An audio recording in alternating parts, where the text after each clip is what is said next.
Bismillahirrahmanirrahim. Assalamualaikum warahmatullahi wabarakatuh. Apa kabar sahabat sekalian? Apakah Anda pernah mengalami hal seperti ini? Di mana Anda mau menikah sederhana, tapi orang tua punya impian yang lain. Karena misalnya Anda adalah anak sematawayangnya, Anda adalah anak pertama, di mana orang tua ingin menikahkan Anda dengan cukup mewah.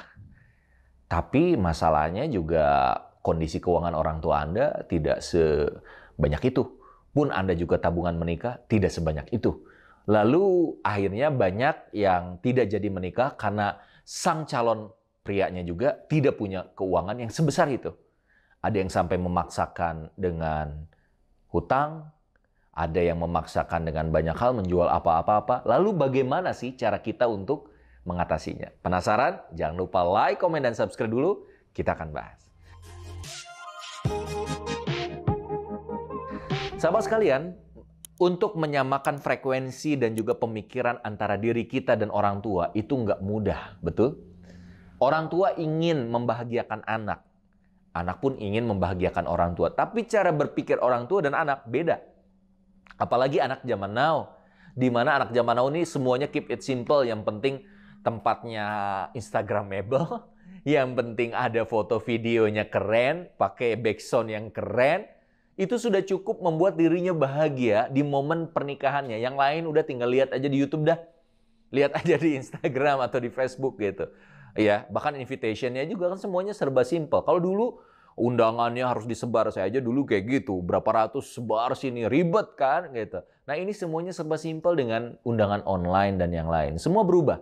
Tapi banyak orang tua yang masih pakai cara yang lama, ingin membahagiakan anaknya dengan nikah mengundang banyak orang, dengan kerabat-kerabat orang tua. Tidak salah sih, tapi gimana ya caranya untuk menyamakan pandangan antara Anda yang ingin nikah sederhana dan orang tua yang ingin nikah dengan cukup mewah. Nah, sahabat sekalian, sederhananya seperti ini. Coba kita belajar untuk mengerti dulu orang tua dan Anda. Jadi orang tua itu kan punya relasi. Orang tua itu menjadi, ya kayak saya aja kalau jadi orang tua kan ingin relasi-relasi saya diundang, memuliakan mereka. Niatnya baik kan? Kecuali kalau niatnya, oh gue gengsi dong. Ingin liatin nih kemewahan, kekayaan gue. Nih relasi-relasi gue. Nah itu yang salah niat. Coba cek dulu apakah orang tua itu niatnya memang cuman untuk pamer atau memang untuk memuliakan kerabat-kerabat yang cukup banyak, tetangga yang tahu. Kalau memang niatnya mulia, kenapa enggak sih kita dukung? Nah, tapi orang tua juga ayo loh belajar dong dari anak. Anak juga nggak terlalu 100% salah kok. Apalagi sekarang sedang zamannya COVID, di mana kalau kita terlalu banyak orang nanti bisa dibubarkan, ya kan?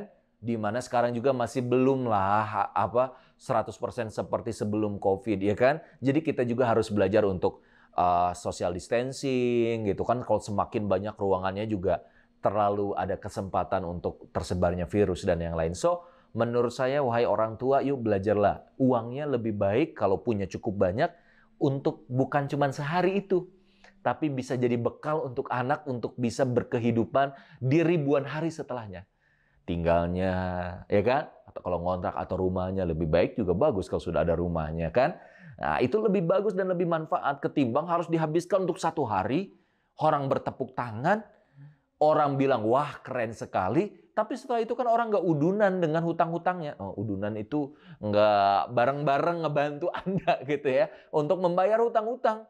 Ada yang jual sawah, jual rumah, ada yang jual mobil, ada yang hutang ke pinjol. Waduh itu memaksakan diri deh kayaknya. Yang penting apa sih dalam Islam? Yang penting itu halalnya. Dan halal itu cukup 5 menit, bukan 5 menit, bahkan 5 detik. Saya terima nikahnya Fulan binti Fulana dengan mas kawin sekian, dibayar, sah. Udah selesai, sah. Ini banyak cuman karena harus nunggu uangnya kumpul dulu, terjual dulu rumahnya, akhirnya anaknya mendekati zina, bahkan berzina. Siapa yang salah? Orang tuanya. Maka tipsnya dari saya, lebih baik halalkan dulu, akad saja dulu. Kalau udah ada uangnya, walimah. Walimah boleh deh mau semewah apa juga. Yang penting jangan memaksakan diri. Yang penting dua-duanya terselamatkan. Kepentingan anak untuk bisa menyalurkan syahwatnya, untuk bisa beribadahnya tenang, dan seorang ibu, bapak yang memang ingin menikah, memuliakan banyak orang, itu juga tersampaikan dengan tidak mengorbankan banyak pihak. Nah, disinilah titik pasnya.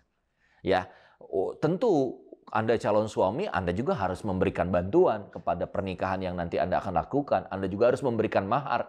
Tapi jangan sampai ya banyak laki-laki akhirnya nggak nikah-nikah, wahai ibu bapak, tolong disimak. Karena Anda yang terlalu punya standar tinggi, harus pakai uang panai, harus mayam, harus maharnya tinggi. Boleh kita pakai adat, tapi jangan sampai adat yang menyalahi syariat. Karena syariat itu intinya memudahkan ibadah, bukan mempersulit ibadah. Jangan sampai nanti anak-anak kita jadi nggak nikah, akhirnya jadi perawan tua, akhirnya mereka berzina, mendekati kemaksiatan. Karena kita yang terlalu, mohon maaf, memaksakan pendapat kita. Ya, mudah-mudahan ibu bapak sekalian saya sampaikan dengan niat yang baik. Yuk kita bantu dorong anak-anak kita untuk bisa menjadi anak yang soleh. Bukan tentang seberapa mewah, tapi seberapa berkah. Maka doanya kan bukan semoga kamu bahagia ya setelah nikah, tapi barakallahu laka wa baraka alaika wa jama'a bainakum fi khair. Keberkahan dalam kesulitan, keberkahan dalam kemudahan, dan semoga Allah kumpulkan kalian dalam kebaikan. Saya Stefan Khalid, terima kasih banyak. Boleh share video ini, semoga lebih banyak hati yang terketuk. Assalamualaikum warahmatullahi wabarakatuh.